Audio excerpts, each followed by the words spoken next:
laïcité, vous l'évoquiez déjà depuis 2019.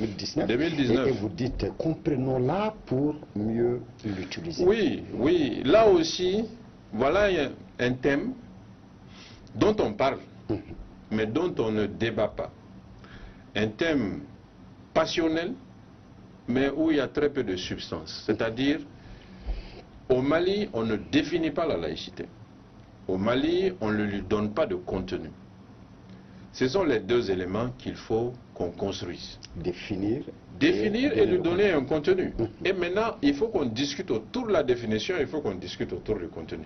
Le terme laïcité, simplement, ne veut pas dire grand-chose. Parce que la laïcité vécue au Mali ne peut pas être la laïcité vécue en Danemark. La laïcité vécue au Mali ne peut pas être la laïcité vécue aux États-Unis, ou au Canada, ou au Royaume-Uni. Le Mali a une histoire. Cette histoire qui a vu se mêler nos pratiques ancestrales avec les religions monothéistes et qui a conduit à notre société actuelle. Les Maliens ont des croyances. Ces croyances ne peuvent pas être les mêmes que l'Allemand d'aujourd'hui ou le Suisse d'aujourd'hui. Donc nous devrons donner un contenu à la laïcité. Et donner un contenu à la laïcité, c'est de trouver la place de la religion.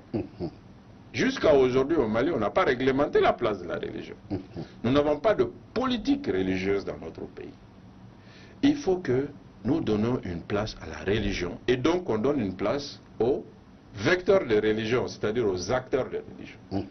Il faut qu'on définisse le statut de l'imam, le statut du prêtre, qui peut prêcher, qui peut porter la religion.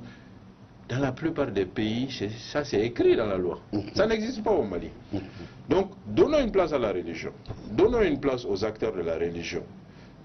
Trouvons les interactions entre l'État, pouvoir temporel, et la religion, croyance intemporelle. Il faut que les interactions entre l'État et la religion, sur tous les éléments, la justice, l'éducation, la culture, les droits personnels, la famille, il faut que nous réglementons tout ça. C'est là, le contenu de la laïcité. Sinon, dire simplement, le Mali est un pays laïque, oui. Mais so what? Après ça, il y a quoi? Comme disent les Anglais. On est laïque, oui, mais notre laïcité, c'est quoi? Justement. Ça n'existe pas encore. Et même quand on dit l'école est laïque, oui, mais très concrètement, c'est quoi? Est-ce que ça veut dire qu'on ne veut pas du tout entendre parler de religion, de prière, de leaders religieux à l'école, ou pas? Ou tout le contraire. Ou tout le contraire. Nous avons un chantier immense. Ce chantier, depuis 2014 où j'étais Premier ministre, je me suis battu pour un peu le mettre dans l'actualité. Je me rappelle que le ministre des cultes de cette période, peut-être qu'il est en train de nous regarder, Thierno Diallo, j'ai mis dans son contrat de performance qu'il faut que nous ayons une politique des religions dans notre pays, avec la définition de la place de la religion, avec la définition de la place des leaders religieux, de leur statut, et avec la définition et la formalisation des rapports entre l'État et la religion.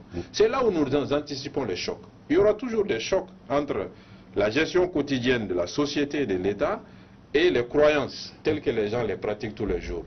Mais plus on anticipe ces chocs, plus on se donne les chances de les régler. Au lieu de les subir comme on l'a vu par exemple en 2009 avec le projet de code des personnes et de la famille.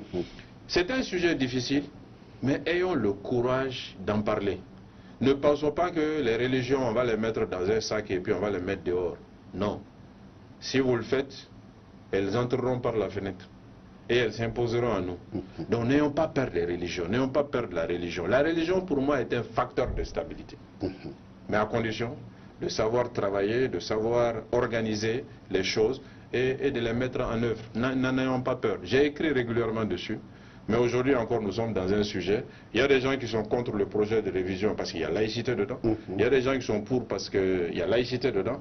Mais dans chacun ou dans l'autre des cas, si vous leur demandez des questions un peu plus précises, vous aurez des difficultés parce qu'il n'y en a pas. On ne me tolérera pas, M.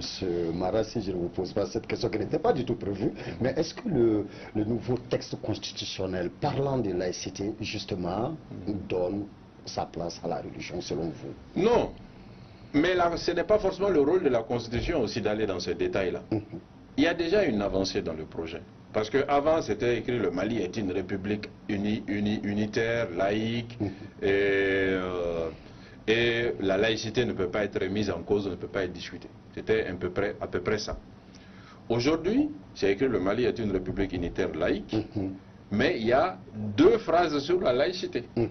C'est-à-dire la laïcité, c'est la neutralité de l'État, la laïcité, c'est l'équidistance de l'État vis-à-vis d'eux, la laïcité, c'est la liberté religieuse, la liberté de culte donnée aux citoyens.